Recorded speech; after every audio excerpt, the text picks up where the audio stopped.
नमस्कार, आप देख रहे हैं जनमंच खबर। जनमंच खबर का एक प्रयास कि लॉकडाउन के परिदृश्य में शहर और ग्रामीण अंचलों की क्या है अपनी समस्याएं हैं। लोग अगर ज़्यादातर मीडिया हाउसेस के बारे में बात करें तो ग्रामीण अंचल में पत्रकारिता करने वाले लोग इस क्षेत्र को बेहतर तरीके से जानते हैं और जब वो फील्ड में जाते हैं, वो चीज़ों को देखते हैं तो उन्हें पता चलता है कि वास्तविक समस्याएं क्या हैं।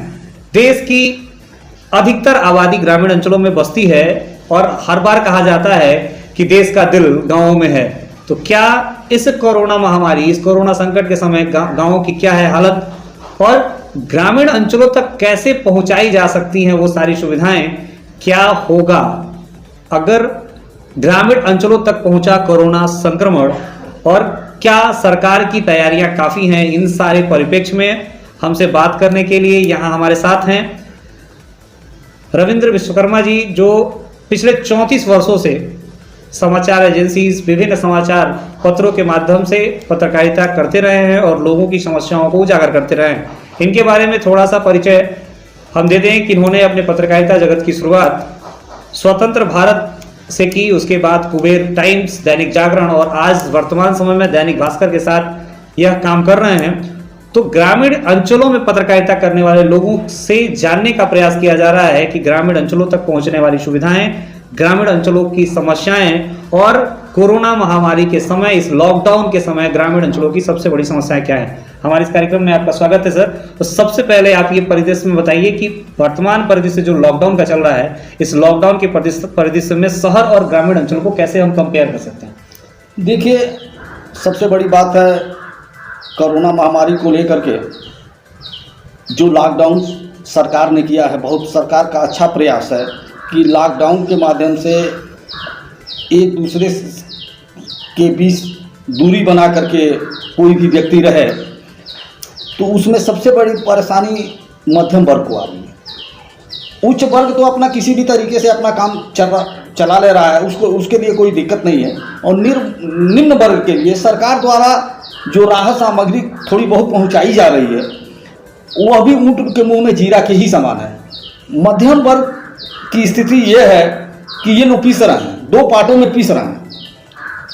इस लॉकडाउन में जो पूंजी मध्यम वर्ग के पास कलेक्ट करके रखे हुए हैं, या समाज जो भी था या बैंक बैलेंस था, वो तो बेचारे इस लॉकडाउन में अपना खर्च कर दे रहे हैं। आज उनके मध्यम वर्ग के साथ सबसे बड़ी समस्या यह उत्पन्न हो गई है कि ये सरकार से भी नहीं कह सकते कि मेरे पास कुछ भी नहीं है।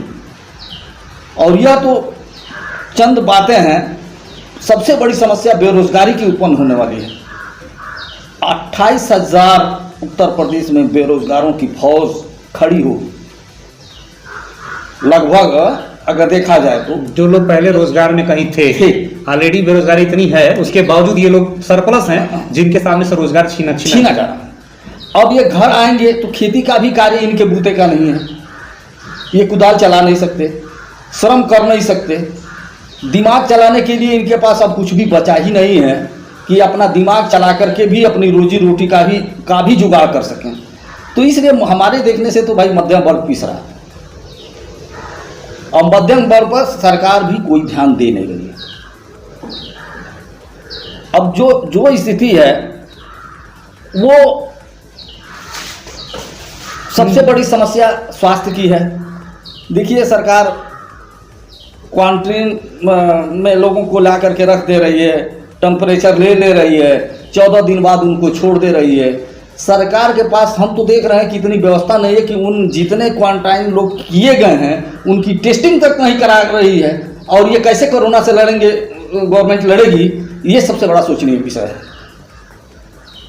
जहां स्वास्थ्य महकमे की बात की जाए, जिनके जिम्मे ये सारा कार्यक्रम, जब लॉकडाउन का पहला चरण शुरू हुआ तो अक्सर समाचार पत्रों में खबर चल रही कि फला ग्राम सभा में बाहर से इतने लोग आए हुए हैं, फला ग्राम सभा में लोग विदेशों से आए हुए हैं, ये आए हुए हैं, और उनके जांच के लिए पुलिस प्रशासन को दौड़ाया गया हर चीज़। और जांच के नाम पे केवल और केवल टेम्परेचर लिया गया। और जो स्थानीय, जो ग्रामीण अंचल के अस्पताल हैं, उन अस्पतालों में टेम्परेचर के अलावा और कोई व्यवस्था नहीं है। जिला अस्पताल उनको रेफर किया गया और जिला अस्पताल में भी समुचित व्यवस्था नहीं हो पाई।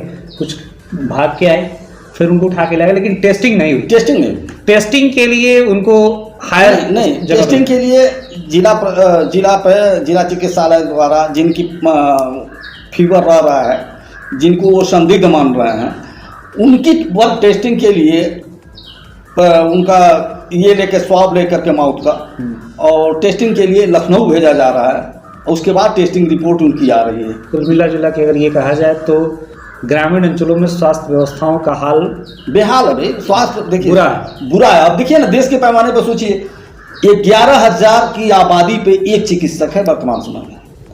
हम उत्तर प्रदेश की बात कर रहे हैं। उत्तर प्रदेश से सटे बिहार राज्य है, वहाँ 28-29 हज़ार के लगभग आबादी पर एक चिकित्सक हैं। तो हर प्रदेशों में आबादी के अनुपात में चिकित्सकों की भारी कमी है, और चिकित्सक की कमी को तो छोड़ ही दिया जाए कि चिकित्सक की कमी है या मेडिकल स्टाफ की कमी है, हम संसाधन उनको उतना मुहैया नहीं करा सके हैं। 1 अरब की आबादी को हम कैसे कितने दिन में टेस्ट कर लेंगे? क्या ठिकाना है कि अमुक व्यक्ति को कोरोना पॉजिटिव है या नहीं? विदाउट टेस्टिंग हम कैसे कर सकते हैं?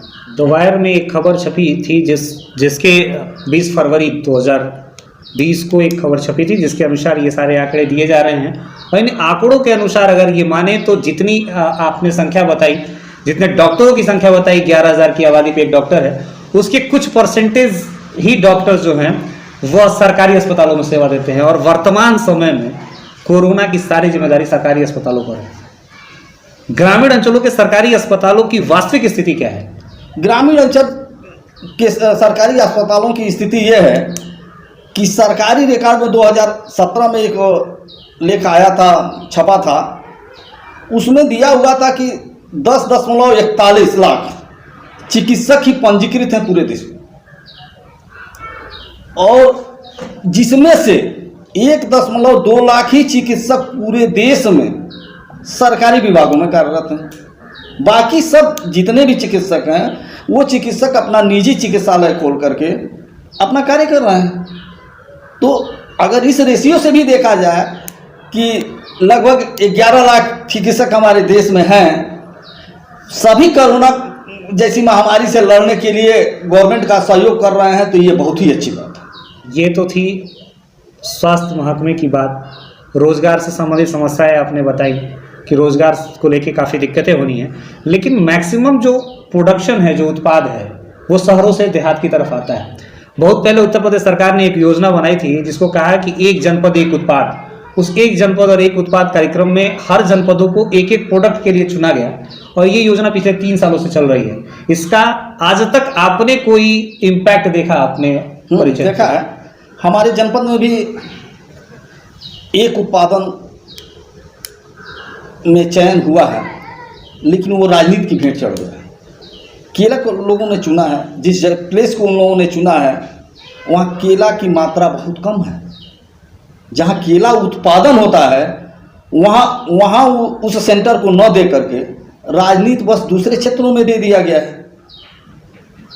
तो हमको तो नहीं लगता है कि भाई सरकारी एजेंसियां ठीक ढंग से काम कर रही हैं इस योजना पे। तो सबसे बड़ी समस्या मानी जाए तो स्वास्थ्य महकमे के लिए तो बड़ी चुनौती है।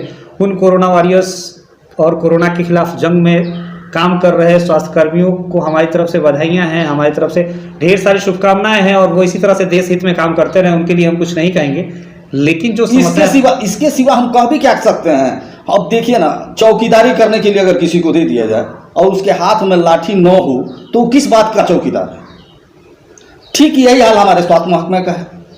स्वास्थ्य महकमा में जो भी स्वास्थ्यकर्मी जो कोरोना से लड़ रहे हैं, उनके पास अपनी सुरक्षा के लिए किट भी नहीं है। हम आम आदमी हैं, हम तो डर रहे हैं कि भाई कहीं हमें ना पकड़ ले। ये स्थिति हमारी है, तो उन चिकित्सकों की स्थिति भी हमसे भी ज़्यादा बदतर है। यह परिचर्चा का यह कार्यक्रम लॉकडाउन के परिदृश्य में शहर और ग्रामीण अंचल क्या है, इनकी समस्याएं क्या है, इनकी चुनौतियां, इस पर यह कार्यक्रम अनवरत जारी रहेगा। मिलेंगे आपको अगले अंक में। आपसे एक निवेदन है कि आप सरकार जो दिशा निर्देश दे रही है उसका तो पालन करें, लेकिन अगर आपको कोई समस्या है, आपको किसी तरह की कोई दिक्कत है और आपका कोई विचार है, तो आप वीडियो रिकॉर्ड करके आप हमारे व्हाट्सएप नंबर के माध्यम से हम तक पहुंचा सकते हैं। फेसबुक पेज पे हमें लाइक करके उस पर भी अपना संदेश रिकॉर्ड करके मैसेज के माध्यम से आप हम तक पहुंचा सकते हैं। आप बताएं ताकि हम ग्रामीण अंचल के लोग, ग्रामीण क्षेत्रों में काम करने वाले लोग, ग्रामीण क्षेत्रों में रहने वाले लोग अपनी समस्याओं से सरकार तक को अवगत करा सकें। जाते जाते क्या रहेगी योजना सरकार की ऐसी जिससे इस क्षेत्रों का कुछ भला हो सके आपके अनुसार? हमारे अनुसार देखिए, हमारी गवर्नमेंट की एजेंसियां जो भी हैं बहुत ही मेहनत से वर्क कर रही हैं। जो भी बाहर से लोग आ रहे हैं उन पे निगाह रखे हुए हैं, चाहे तहसील प्रशासन हो, चाहे स्वास्थ्य महकमा हो या खंड विकास क्षेत्र पंचायत कार्यालय के या कर्मचारी हों। सभी अपने अपने दायित्वों का निर्वहन, पुलिस डिपार्टमेंट है, सब लोग अपने अपने दायित्वों का निर्वहन बखूबी कर रहे हैं। लेकिन सवाल यह नहीं है कि ये लोग अपने दायित्वों का निर्वहन कर रहे हैं, सवाल यह है कि ये निर्वहन करने वाले लोगों करें तो क्या करें। जैसा इनको निर्देश सरकार दे रही है उसके लिए ये लोग डटे हुए हैं। आज के कार्यक्रम में बस इतना ही, मिलते हैं अगले अंक में। आपने हमसे बात की, हमें इतनी अच्छी जानकारी शेयर की। अगले अंक में फिर उम्मीद करेंगे किसी नए टॉपिक के साथ और किसी नए चुनौतियों के समाधान के लिए हम आपके साथ जुड़े। आप जुड़े रहें हमारे साथ। और आपसे एक बार फिर से निवेदन है कि आपकी कोई समस्या है, कोई मैसेज पहुंचाना चाहते हैं या फिर आप अपनी तरफ से भी सरकार तक कोई राय देना चाहते हैं तो आप हमारे माध्यम से दे सकते हैं।